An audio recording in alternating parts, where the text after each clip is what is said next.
Good afternoon. Great to be with you. What do you think of it so far? If you're a follower of comedy programs, Morecambe and Wise, the answer was rubbish. But we're a bit more serious than that. But, yeah, you've got it. But here's the reality of times like this is that in the joy of being together, the fun, the interaction, questions are asked. Listening to Jonathan, now I'm a long-standing Christian, I enjoyed his talk, but deep down inside, he asked questions of me that I've got to think about. And my job and purpose this afternoon is to encourage you. I love words. Anybody that sticks with me knows that I come out with some weird words. I just love words. I think the English language is fantastic. And literally, the word encourage means to give strength. Courage, encourage. It's a bit of Latin, and then to put something in you, which is a little bit beyond hype. It's a bit beyond entertainment, and I hope you'll enjoy the next few minutes. But it's to provoke and make you think. But the heart behind it is to give you strength. Joe and Matt very kindly took us out for lunch, and as we went to the restaurant where we ate, we passed a little street, and me being me, I looked around and saw that the street is called Gospel Lane. And I thought, so somewhere there in the past, there might have been some Christian expression. Here we go with words again. Gospel literally means good news. More than news. Definitely not bad news, but good news. And there's something within all of us in our humanity that likes good news. But we live, and this is the toughest gig you lot have got, you have to live with yourself. You're stuck with you for the rest of your life. And you might be quite happy with that, or you might be a bit cheesed off with it. But I know that whatever I do, I'm saddled with me for the rest of my life. And me responds to everything going off around me. It's an evidence that I'm alive. Because if I wasn't alive, I wouldn't have to respond to these things. But I am alive. And even in that, it's a bit of a tough gig because I didn't choose to be alive. It just happened. I didn't choose my parents. I didn't choose my birthday. I didn't choose my sex. I didn't choose any of it. I just was saddled with it. Life came. And here I am living life. I had 75 years of it. And truth told, I quite enjoy it. Because I made some decisions about this life. And many, many years ago, I heard this story, good news, and decided to give it a go. And 75 years later, I'm still giving it a go and still finding out it's pretty reliable and true. And the good news is the gospel of Jesus. He comes because he loves. He comes with a plan to change our lives. And he comes with a promise to give us a wonderful life. And how do we react to that? Because this is the great conundrum. This is the pivotal point around what we call Christianity. Two questions. Number one, is it true? And number two, is it easy? Question number one, is it true? And we have to acknowledge that we're living in a pretty cynical, distrusting society. It's fascinating what Jonathan says, because we're on a big restoration project in the new property that we've moved into in a village near Nottingham. And a lot of what he was saying resonated with what we're doing of strengthening, and we haven't had to underpin our foundations, but we're having a completely new roof and blah, blah, blah, blah, and all strength and steel's gone in. And I've been buying quite a lot of equipment, and you Google it, and you can get anything. And the first thing they tell you is ours is the best. We'll never be beaten on price. Got it? We'll never be beaten on price. And because I'm me, I'm human, and I've been on the planet for 75 years, I don't believe what they tell me. So, but I'm clever. So instead of just going off and buying one, I look into the reviews columns. And I actually look at a column called Trusted Reviews. Oh, well. Now, why did they tell me it's called Trusted Reviews? Because they're in the pocket of the people that are selling the products.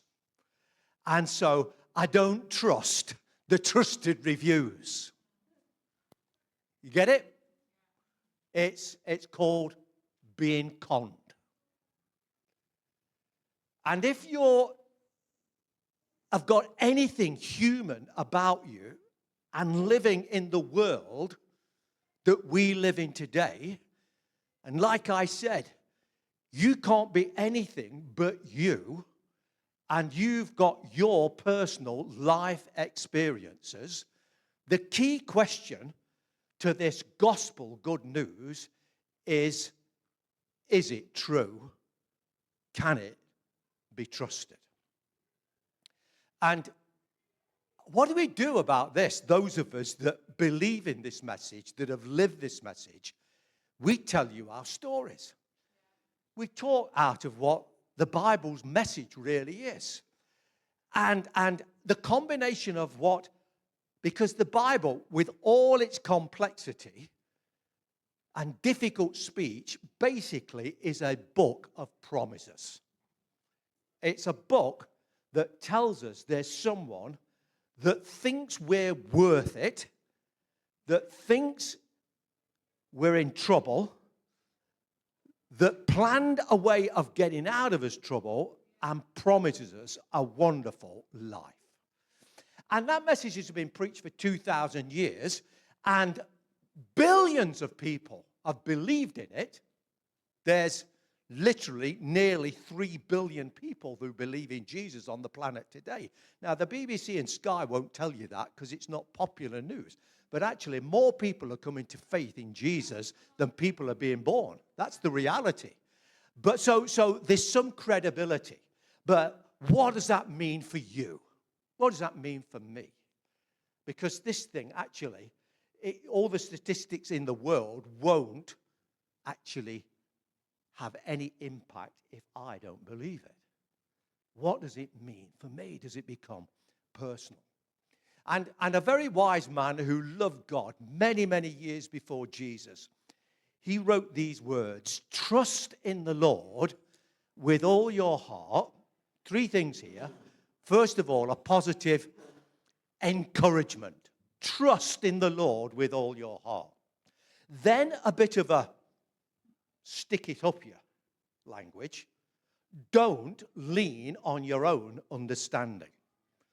Don't trust your own feelings. Don't rely on just your past experiences. Oh, crumbs. Trust God to make it awkward. And then comes the promise. He will, and the language can vary. Modern versions say he will make your path straight. But basically, he's saying this: he will make the gospel work. He will give you a great life. So 3 things. Is it possible to trust someone you don't know? Understanding and feelings are very powerful in us. Let me illustrate about the weakness of understanding and feelings. I was watching a program, and it was a nature program, and the commentator took her into a quiet place, and there was no sound of traffic, and it was very, very quiet. A little bit of bird noise, and he said, "Isn't it gloriously still?" And he got a bit spiritual. Somehow I feel whole and complete in this stillness. And it was all right. And then a bit later on, there was something else I switched on to, and again it was a science thing, and it was talking about the earth. And it made these comments. He says, "Do you know that the earth is traveling through space at 67,000 miles an hour? And not only is it going at 67,000 miles an hour, but it's spinning at 1,000 miles an hour." And there I am thinking, the nature lover saying, "Isn't this stillness wonderful?" And here's the scientist saying, "Man alive, you are going like a rocket through space, and not only that, you're spinning like crazy." And of course, the science gives us understanding of gravity, the environment, and how we can perceive quietness when in fact there is a cosmic activity that is absolutely bizarre. In other words, what I'm saying is not everything is as it seems. And here's the message of the cross. Here's the message of the gospel, that the good news is more than just an enthusiastic group of people who've kind of struck lucky. There is something deep within it that says this is trustworthy. And so the first step and the first comment I want to make to you, in spite of setbacks, in spite of breathing in the air of a cynical, unbelieving world, there is a truth that comes from God that is trustworthy. And then he says to us, lean not on your own understanding. Well, there's a bit. Our understanding is how I feel. We've not had a wonderful summer, but I went into one of our services, midweek services, and it was one of those days where I could go in my shorts and a T-shirt, and my friend Joseph, who is a Zimbabwean, came with his corduroy trousers, 2 jumpers, and a puffer jacket. And I felt different to him. And he felt different to me. But the temperature was exactly the same. You see, the reality is that whether I feel hot or cold, and this is always a constant conundrum, lying in bed with my wife, because I'm boiling and she's freezing, which is pretty normal, that actually the temperature is not different. The reality is, and the reality that we are bringing with the good news is that God is trustworthy. He has changed our lives because we've not leaned on our own understanding. We have our understanding. We have our history. We have our setbacks. That we do not trust our feelings. And feelings are very, very important. But he gives this, in all our ways, acknowledge him. Which means that the first step is bring him in. Don't keep him out. You may be a bit surprised that I'm very grateful in this country that we're allowed to worship freely. And we've got days like today where the way the week pans out that we can come to church. I think it's a wonderful asset. And I think it's also a massive problem. Because by culture and the way that we behave, we think that we meet God on Sunday. And that's just not true. The promise of God is that he is not only with us, but if we trust in him and invite Holy Spirit to come, and he's the great persuader, to come into our lives, he's not only with us, but he's in us. Talking to Christians, because there's a little bit of me that's provocative, I'll constantly tell Christians that on Sunday morning when we gather, this is their day off.